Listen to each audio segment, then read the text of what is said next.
Parenting आपको पता है किसके कोई कोर्सेज तो होते नहीं।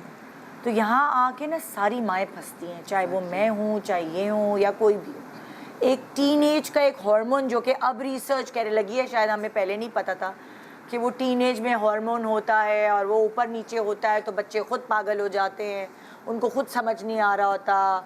ज़रा प्यूबर्टी वाली भी इनकी एज होती है। सो वो हमारी एज में, टीन एज में हार्मोन चेंज नहीं हो रहा, हमने भी किए हैं, हमें याद नहीं है। हो सकता है हमने भी अपनी अम्मी से ज़बान चलाई हो, या हो सकता है हमें कह देते थे अम्मी आपको क्या पता। हाँ, तो हमारा तरीक़ेकार अलग है, आजकल के बच्चों का अलग है। सो अब कैसे हैंडल करें इस चीज़ को? सो इसमें मैंने उनकी बात सुनी। इसमें कंसर्न की बात ये है कि वो शॉर्ट करके क्या एक्सप्रेस करना चाह रहा है, ठीक है। ऐसा क्या है जिसको एक्सप्रेस करने के लिए शॉर्ट करने की ज़रूरत पड़ी, क्योंकि जितनी ज़ोर से वो शॉर्ट कर रहा है उतना ही तूफान अंदर में है, ठीक है। अंडरलाइन जो इशू है उसको समझने की ज़रूरत है कि कौन सी अनमेट इमोशनल डिज़ायर्स हैं उसकी। क्योंकि देखिए, जब कोई बच्चा शॉर्ट कर रहा होता है ना, बहुत आसान होता है, पेरेंट्स या दूसरे लोग भी कहते हैं बदतमीज़ है, शॉर्ट कर रहा है। बैड लेबल करना ना बहुत ईजी है, लेकिन ये याद रखिए जो केयर गिवर्स होते हैं, जो पेरेंट्स होते हैं ना, उनकी रिफ्लेक्शन होता है बच्चा, ठीक है। बहुत ही आम सी बात है जो हम कहते हैं, बरसों से सुनते आ रहे हैं, a person is known by the company he keeps. ये तो गैरों के लिए होती है। इमेजिन पेरेंट्स का कितना इन्फ्लुएंस होता है बच्चों के ऊपर, ठीक है। आपके घर का आपकी जिम्मेदारी रहेगी हमेशा, आप इससे निजात नहीं पा सकते ये कह के बच्चा ऐसा कर रहा है, ऐसा कर रहा है, क्यों कर रहा है। सबसे पहले तो उसकी डिज़ायर्स मालूम करें, उसके लिए ट्रस्ट बिल्ड करना बहुत ज़रूरी है। इतनी सेफ्टी, इमोशनल सेफ्टी आपके घर के क्लाइमेट में, होम क्लाइमेट में होनी चाहिए कि वो आपको बता सके, राइट। एंड ऑल्सो आपने कहा कि क्या करना चाहिए। करना ये चाहिए कि जब वो शाउट कर रहे हैं, उन्होंने कहा कि जी फिर मैं भी शाउट करती हूँ, ठीक है। वो शाउट कर रहा है, आप शाउट करेंगे, फिर वो शाउट कर रहा है, वो और शाउट कर रहा है, कहीं कोई रेजोल्यूशन नहीं है। वो जब शाउट कर रहा है तो इनको काम रहने की ज़रूरत है, उसके साथ एक कंपटीशन में आने की ज़रूरत नहीं है, अथॉरिटेटिव होने की ज़रूरत नहीं है, क्योंकि अंदर में जो ना ये भी चल रहा होता है पेरेंट्स का, इसकी मजाल मेरे सामने बोले। बिल्कुल, अब देखो मैं इससे ज़्यादा ज़ोर से बोलती हूँ, ठीक है। अच्छा, अब जब ये एक कंपटीशन जब आ जाएगा ना, तो कोई भी स्टेप बैक नहीं होगा, सब एक दूसरे से बढ़कर करना शुरू हो जाएंगे। अपने आप को थोड़ा सा काम डाउन रखें, राइट। जब अपने आप, इनकी रेगुलेशन जो है ना, इनकी इमोशनल रेगुलेशन बच्चे की इमोशनल रेगुलेशन है, ये याद रखें। ये बात सिर्फ ऐसी किताबी बात नहीं है, बल्कि हकीकत है। और आसान करके समझाएं। हाँ, मतलब ये कि जिस तरह से ये बिहेव करेंगी, जो इनके बिहेवियर होगा, वो सूनर और लेटर बच्चे में आएगा। ऐसा नहीं है कि वो हमेशा बदतमीजी करता रहेगा। ये आजमा कर देखें, जब वो शाउट करे उससे आराम से बात करें, उसका हाथ ऐसे पकड़ के उसको कहें कि क्या प्रॉब्लम है, I can see you are upset, तुम अपसेट हो, मैं देख पा रही हूँ कि कोई परेशानी है।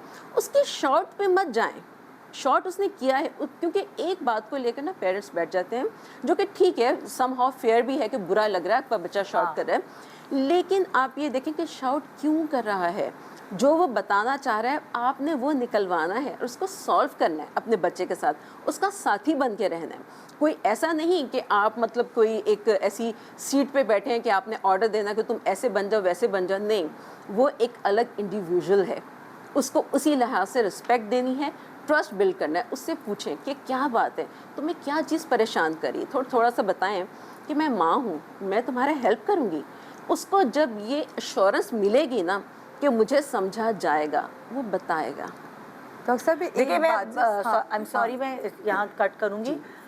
बच्चे जब गेम खेल रहे होते हैं, जो ज़्यादातर जो आजकल के दौर में जो लड़ाइयाँ माँ और या बाप और बच्चे के बीच में हो रही है, बच्चे गेम खेल रहे होते हैं और जब माँ बाप उनको उस गेम को रोकने को या दूसरी चीज़ जो ज़रूरी चीज़ है उस पर तवज्जो देने को कहते हैं, तो उस वक्त रिफ्ट्स बहुत ज़्यादा पैदा होती है। वो उन्होंने गेम छोड़ना नहीं होता, वो इतने जज्बाती उसमें हुए हुए होते हैं और वहाँ ये सारी चीज़ें होती हैं। सो अब थोड़ा सा इशू ये है कि आप या तो बच्चे को पूरी रात बैठ के गेम खेलने दें, अगर फिर या तो फिर उनका हाथ पकड़ के वो ना, बच्चे को होता है कि अच्छा मैं लाउड होता हूँ तो ये काम हो जाती है, चुप हो जाती है, तो ये तो बड़ा अच्छा आइडिया है, तो मैं तो हमेशा ऐसे कर लूँ। फिर कैसे टैकल करें? देखिए, हियर कम्स डिसिप्लिन, जो शुरू से आपने घर में रखा है। जब आपको ये लग रहा था बहुत छोटा है, इसको थोड़ा पता चलेगा। पूरी रात चाहे जागते रहे, माँ बाप साथ जागता रहेगा, कोई बात नहीं, इसे स्कूल थोड़ा ही जाना है।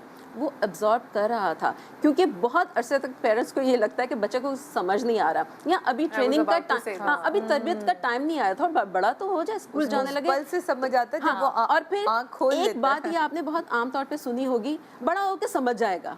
क्या से समझेगा, खुद सीख जाएगा। कैसे खुद सीख जाएगा?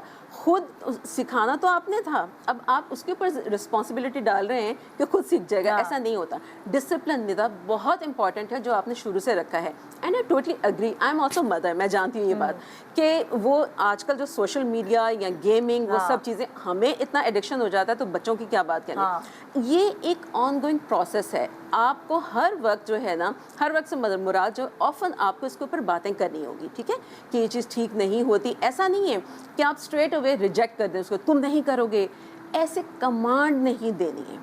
उनके साथ बात करें, आपकी बैंडविड्थ एक हो।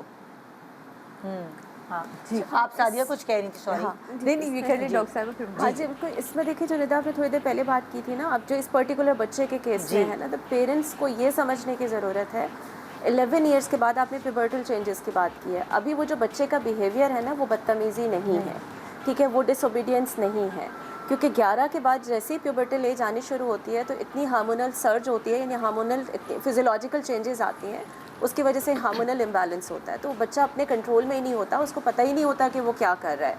तो उसमें ये बहुत नेचुरल है, कुछ बच्चे डिप्रेशन में चले जाते हैं, बिल्कुल आइसोलेटेड होते हैं, बातचीत बंद कर देते हैं, और कुछ जो हैं वो बहुत ज़्यादा एग्रेसिव होते हैं, हाइपर हो जाते हैं। छोटी सी भी बात होगी, यानी अगर आप देखेंगे नॉर्मल भी आप बात कर रहे हैं ना, तो आप नॉर्मल बात नहीं कर रहे, आप चीख के बात कर रहे होते हैं। तो वो क्योंकि इतना हार्मोनल सर्ज होता है, अगर पेरेंट्स इस चीज़ को उस वक्त अंडरस्टैंड कर जाएं कि ये इनके हाथ में नहीं है, तो फिर वो कॉन्फ्लिक्ट होगा भी नहीं। और अक्सर जैसे वो बार बार वो एक बात कह रही है ना कि कम्युनिकेट करें, हम बच्चे के साथ कन्वर्सेशन नहीं करते, हम कन्फ्रंटेशन करते हैं। तो जब आप कन्फ्रंटेशन करते हैं, इसका मतलब है हम उसके बिहेवियर पर डायरेक्ट क्वेश्चन कर रहे हैं, उसे ये बता रहे हैं ये सही नहीं है।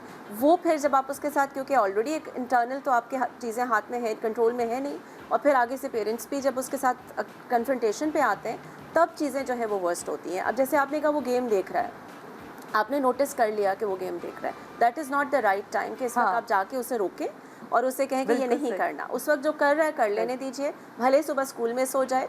आप सब जब वो दूसरे दिन जब काम डाउन हो जाएं चीज़ें, आपकी भी अपनी इमोशंस काम, आप भी कामनेस में आ चुके हैं, फिर आप उससे बात कीजिए कि बेटा ये जो आपका बिहेवियर था, इस पे नाउ सेट द बाउंड्रीज। जैसे डिसिप्लिन शुरू से होता है, बच्चों के साथ बाउंड्रीज सेट की जाती हैं। बाउंड्रीज का ये होता है, आज दिन कि उन्हें ज़िंदगी में क्या क्या चाहिए, गेम्स चाहिए होते हैं, फ्रेंड्स के साथ जाना चाहिए होता है, टेल देम व्हेन, कब, एक आप शेड्यूल बनाएं उनके साथ कि कितनी देर उन्होंने जो है वो गेम खेलनी है, कितनी देर फ्रेंड्स के साथ बात करनी है, पढ़ाई को कितना टाइम देना है, सोना कब है, वो शेड्यूल खुद बनाएंगे। एंड आस्क देम कि अगर ये ब्रेक होता है तो इसका कॉन्सिक्वेंस क्या है, वो भी उन्हीं से पूछें कि क्या इसकी, यानी हम पनिशमेंट नहीं कह रही हूँ, पनिश इनडायरेक्टली हम कहते हैं कि नेगेटिव क्या इसका क्या होना चाहिए, यानी आपको भुगतना क्या पड़ेगा, पनिशमेंट क्योंकि आप कहते हैं नहीं देनी अगर चाहिए, आपने लेकिन आपने खुद कहा मुझे 2 घंटे चाहिए और 2 घंटे से एक्सीड किया तो इसकी क्या यानी Consequences कॉन्सिक्वेंस होंगे, क्या कॉन्सिक्वेंस, और फिर आपने उसे वो, अब वो कॉन्सिक्वेंस ये है कि आपने उसको जो है मे बी कि उसने कोई चीज़ उसके डिज़ायरेबल है,